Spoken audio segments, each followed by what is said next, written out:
If you're choosing between BricsCAD BIM and Autodesk Revit, this isn't just BIM versus BIM. It's flexibility versus industry standard. So, which BIM tool is actually better? Let's break it down. BricsCAD BIM is a hybrid CAD plus BIM platform.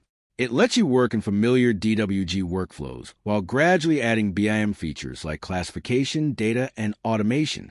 It's more flexible, easier for AutoCAD users to learn, and significantly cheaper.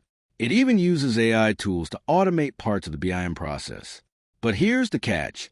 It's not as mature. The ecosystem, plugins, and industry adoption are still smaller compared to Revit. Revit, developed by Autodesk, is the industry-standard BIM tool.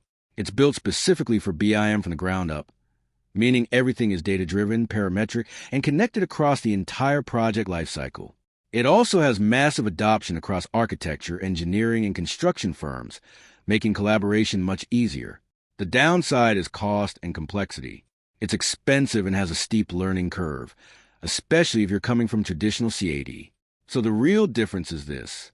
BricsCAD BIM helps you ease into BIM from CAD, while Revit is built for full scale. Professional BIM from day one. So which BIM tool is better?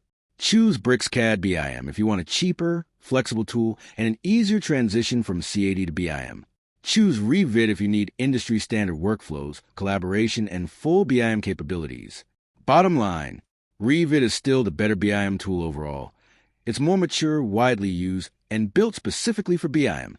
But BricsCAD BIM is a strong alternative if you want lower cost and flexibility, especially for smaller teams or those moving from CAD into BIM.